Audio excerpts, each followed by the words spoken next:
A symbol of kleptocratic government and violent politics, বাংলাদেশের সহিংস রাজনীতি এবং চৌর্যবৃত্তির সরকারের প্রতীক হিসেবে অভিহিত করা হয়েছিল। মার্কিন ওই কূটনৈতিক তারবার্তা 2008 সালের, সেটাই সম্ভবত তারেক রহমানের জীবনে সবচেয়ে বড় কালিমা হয়ে আছে পুরোপুরিভাবে পশ্চিমের সংবাদ মাধ্যম, রাজনৈতিক বিশ্লেষক এবং পর্যবেক্ষকদের চোখে। টাইম ম্যাগাজিন এরপর বলছে, যেখানে ওই তারবার্তায় এর পাশাপাশি তাকে এমন একজন চরিত্র হিসেবে অভিহিত করা হয়েছিল যে তারেক রহমান বিখ্যাত ছিলেন ঘুষ চাওয়ার জন্য, যিনি কিনা যখন তখন যাকে তাকে ভয় দেখিয়ে অপমান করে এবং ঘন ঘন ঘুষ চাইতেন। বিশ্বের সবচেয়ে প্রভাবশালী ম্যাগাজিনগুলোর একটি টাইম ম্যাগাজিন এক বিরাট নিবন্ধ ছেপেছে তারেক রহমান সম্পর্কে, এবং এটা স্পষ্ট যে টাইম ম্যাগাজিনের মতো পত্রিকার এশীয় প্রশান্ত মহাসাগরীয় অঞ্চলের senior editor Charlie Campbell Singapore থেকে এসে তারেক রহমানের সঙ্গে সাক্ষাৎ করে এই বিরাট নিবন্ধটি যে রচনা করেছেন তার একটা মুখ্য কারণ এই যে তারেক রহমানকে বিশ্বের সঙ্গে আগামীর সম্ভাব্য প্রধানমন্ত্রী হিসেবে টাইম ম্যাগাজিন পরিচয় করিয়ে দিতে চেয়েছে। টাইম ম্যাগাজিন এটা নিয়ে কোনো রাগঢাক করে নাই, সরাসরি বলেছে যে 12 ফেব্রুয়ারির নির্বাচনে টাইম ম্যাগাজিনের মতে তারেক রহমান নির্বাচনী দৌড়ে একেবারে একজন ক্লিয়ার ফ্রন্ট রানার, মানে সুস্পষ্টভাবেই তিনি এগিয়ে আছেন। কিন্তু বিস্ময়কর ব্যাপার হচ্ছে, টাইম ম্যাগাজিন বাংলাদেশের ভাবী প্রধানমন্ত্রী হিসেবে তারেক রহমানকে পরিচয় করিয়ে দিল যে দীর্ঘ নিবন্ধে, তার শিরোনাম তারা করেছে বাংলাদেশের প্রডিগাল সান।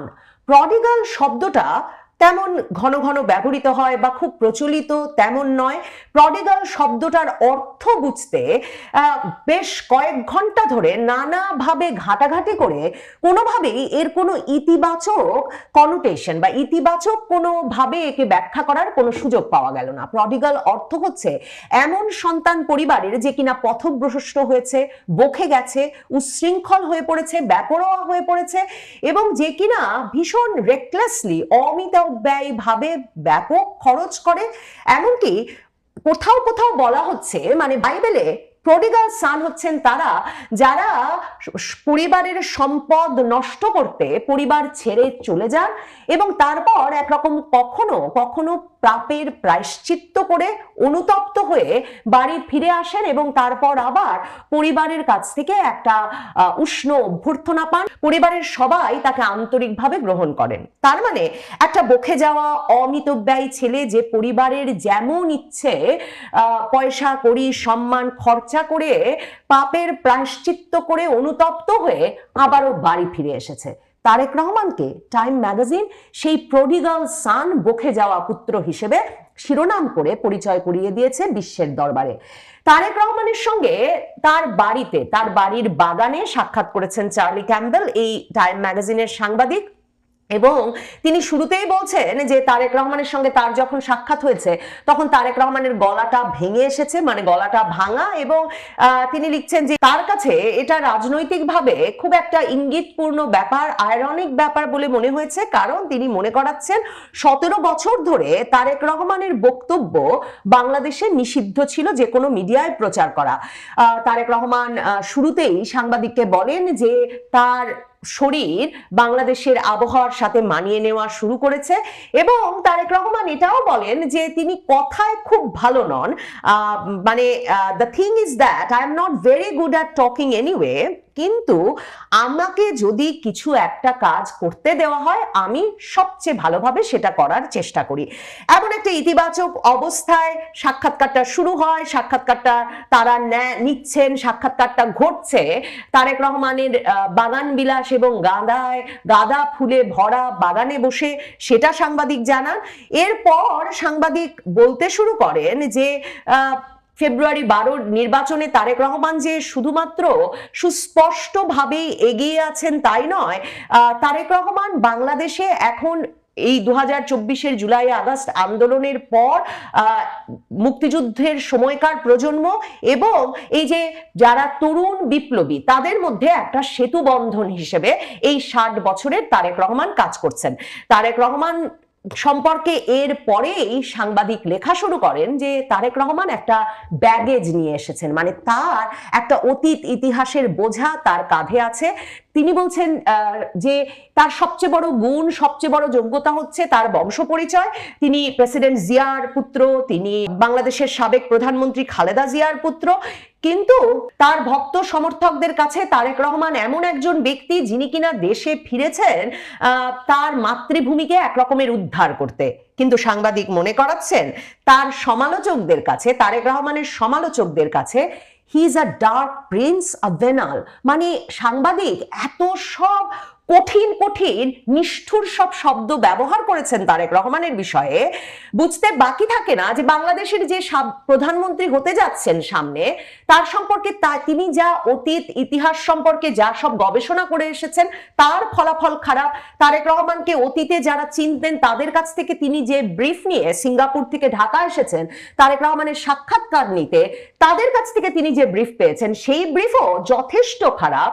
এবং বুঝতে বাকি থাকে না যে এই সাক্ষাৎকার গ্রহীতা সাংবাদিক তারেক রহমানের সঙ্গে সরাসরি মুখোমুখি সাক্ষাৎকারের পরেও তেমন ভাবে তারেক রহমানের যোগ্যতা বা গুণপনা সম্পর্কে কনভিন্সড হতে পারেন নাই। সে কারণে এসব কঠিন কঠিন শব্দ তিনি ব্যবহার করছেন যে তারেক রহমানের সমালোচকেরা তারেক রহমানকে একটা অন্ধকার জগতের রাজপুত্র, আভিনাল, দুর্নীতিগ্রস্ত ঘুষখোর হিসেবে বিবেচনা করে, যিনি কিনা ইউনিভার্সিটি পাশ করতে পারেন নাই, ইউনিভার্সিটিতে ভর্তি হয়ে পড়ালেখা ছেড়ে দিয়েছেন, ইউনিভার্সিটি ড্রপ আউট এই শব্দটা ব্যবহার করেছেন সাংবাদিক।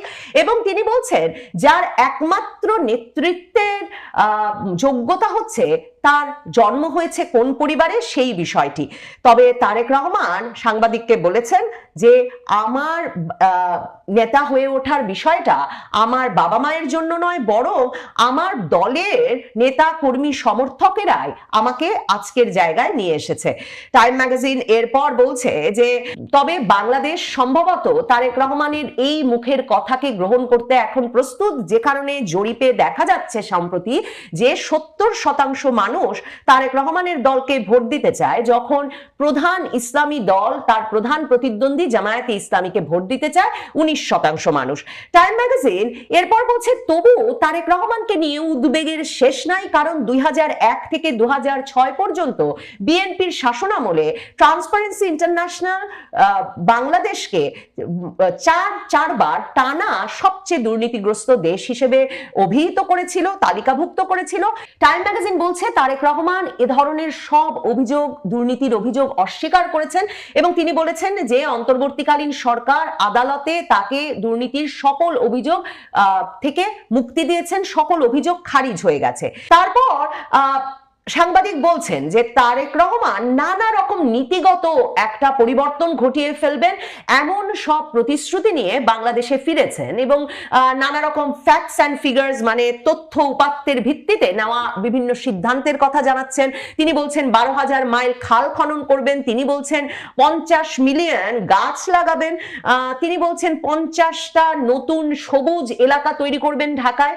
এসব উল্লেখ করে তারেক রহমান সাংবাদিককে বলেছেন যে এর 30% যদি আমি বাস্তবায়ন করতে পারি তাহলে আমার ধারণা, আমার বিশ্বাস জনগণের সমর্থন আমার উপর থাকবে। কিন্তু সাংবাদিক এখানেও ভীষণভাবে একটা বিস্ময়কর ভাবে এখানেও সরাসরি তারেক রহমানকে একটা অপমান করবার বা ছোট করে দেখবার একটা প্রয়াস পান। তিনি বলেন যে তারেক রহমান এসব কথা বলে নিজেকে একরকমের একটা বিশেষজ্ঞ মর্যাদা দিতে চাইছেন বটে, মানে একটা টেকনোক্র্যাটিক অ্যাপ্রোচ নিতে চাইছেন বটে, কিন্তু সেটা তারেক রহমানের যে অতীত ইতিহাস বা অতীত যে পরিচয় তার সঙ্গে সামঞ্জস্যপূর্ণ নয়। এখানে আবারও টাইম ম্যাগাজিনের সাংবাদিক চার্লি ক্যাম্বেল আবারও লিখছেন তারেক রহমানের জন্ম হয়েছিল ঢাকায়, সেখানে তিনি এয়ারফোর্সের একটা স্কুলে পড়ালেখা শুরু করেন, বিএফ শাহিন স্কুলের কথা সম্ভবত বলছে। এরপর তিনি মিড 1980s-এ 80-র দশকের মাঝামাঝি সময়ে ঢাকা ইউনিভার্সিটিতে ভর্তি হন বটে, কিন্তু তিনি আন্তর্জাতিক সম্পর্ক বিভাগে ওই ডিগ্রিটা কমপ্লিট করেন না, দ্বিতীয় বর্ষেই তিনি তার পড়ালেখা ছেড়ে দেন। মানে ওই যে ইউনিভার্সিটি ড্রপ আউটের বিষয়টি, একজন ইউনিভার্সিটি ড্রপ আউট যিনি তার শিক্ষা জীবনে লেগে থাকতে পারেননি এবং শেষ করতে পারেননি, সেই ব্যক্তিটি বাংলাদেশের সম্ভাব্য ভাবী প্রধানমন্ত্রী হতে যাচ্ছেন, সেটা সম্ভবত টাইম ম্যাগাজিনের এই সাংবাদিক কিছুতেই গ্রহণ করতে পারছেন না। এরপর টাইম ম্যাগাজিনের সাংবাদিক লিখছেন, তারেক রহমান ইউনিভার্সিটি ছেড়ে দেওয়ার পর ব্যবসায় জড়িত হন এবং 1990-এর দশক থেকে আনুষ্ঠানিকভাবে রাজনীতিতে যুক্ত হন এবং বিএনপির সিনিয়র জয়েন্ট সেক্রেটারি জেনারেল হয়ে যান একসময়। কিন্তু এবং পার্টির ভেতরে তিনি একটা সময় ক্ষমতার ভাগাভাগি করবার প্রধান ব্যক্তিতে পরিণত হয়, যাকে ভীষণভাবে করাপশন, দুর্নীতি এবং প্রশাসনে নাক গলানোর জন্য অভিযুক্ত করা হয়। এখানে এসে টাইম ম্যাগাজিন আর কোনো রাগঢাক না রেখে সরাসরি বলছেন তারেক রহমান একটা বিরাট অংশের বাংলাদেশিদের কাছে এখনো খাম্বা তারেক নামে পরিচিত, যেখানে তার বিরুদ্ধে এমন অভিযোগ আনা হয় যে তিনি বাংলাদেশে হাজার হাজার ইলেকট্রিসিটি পোল লাগিয়েছিলেন, বিদ্যুতের খাম্বা লাগিয়েছিলেন, কিন্তু সেই খাম্বাগুলোর সঙ্গে বিদ্যুতের লাইন কখনো যুক্ত করেন নাই এবং বিপুল পরিমাণ অর্থ আত্মসাৎ করেছিলেন। টাইম ম্যাগাজিন বলছেন যে তারেক রহমান এসব অভিযোগ অস্বীকার করেন বটে, কিন্তু 2008 সালের মার্কিন কূটনৈতিকদের একটি তার বার্তায় সরাসরি তারেক রহমানকে a symbol of kleptocratic government and violent politics, বাংলাদেশের সহিংস রাজনীতি এবং চৌর্যবৃত্তির সরকারের প্রতীক হিসেবে অভিহিত করা হয়েছিল। মার্কিন ওই কূটনৈতিক তার বার্তা 2008 সালের, সেটাই সম্ভবত তারেক রহমানের জীবনে সবচেয়ে বড় কালিমা হয়ে আছে পুরোপুরিভাবে পশ্চিমের সংবাদ মাধ্যম, রাজনৈতিক বিশ্লেষক এবং পর্যবেক্ষকদের চোখে। টাইম ম্যাগাজিন এরপর বলছে, যেখানে ওই তার বার্তায় এর পাশাপাশি তাকে এমন একজন চরিত্র হিসেবে অভিহিত করা হয়েছিল যে তারেক রহমান বিখ্যাত ছিলেন ঘুষ চাওয়ার জন্য, যিনি কিনা যখন তখন যাকে তাকে ভয় দেখিয়ে অপমান করে এবং ঘন ঘন ঘুষ চাইতেন। মানে একটা ঘুষখোর চৌর্যবৃত্তির সরকারের দুর্নীতি এবং সহিংসতার কেন্দ্রীয় চরিত্র হিসেবে তারেক রহমানকে যে মার্কিন কূটনীতিকরা পরিচয় করিয়ে দিয়েছিলেন তাদের গোপন তার বার্তায়, সেই বোঝাটা সম্ভবত এখনো তারেক রহমান ঘাড় থেকে নামাতে পারেননি। টাইম ম্যাগাজিনে তার সাক্ষাৎকারটি বা তার বিষয়ে এই দীর্ঘ নিবন্ধটি সে কারণে সম্ভবত এমন একটা অপমানজনক এবং নেতিবাচক চেহারা পেয়েছে। টাইম ম্যাগাজিনের সাংবাদিকের পর লিখেছেন যে 2007 সালের 1-11 সরকারের সময় বিপুল পরিমাণ জনগণের অর্থ লুটপাট, অর্থ পাচার, আওয়ামী লীগের জনসভায় গ্রেনেড হামলা পরিকল্পনায়, এসব অভিযোগে তাকে গ্রেফতার করা হয় এবং তিনি ভয়াবহ নির্যাতনের শিকার হন।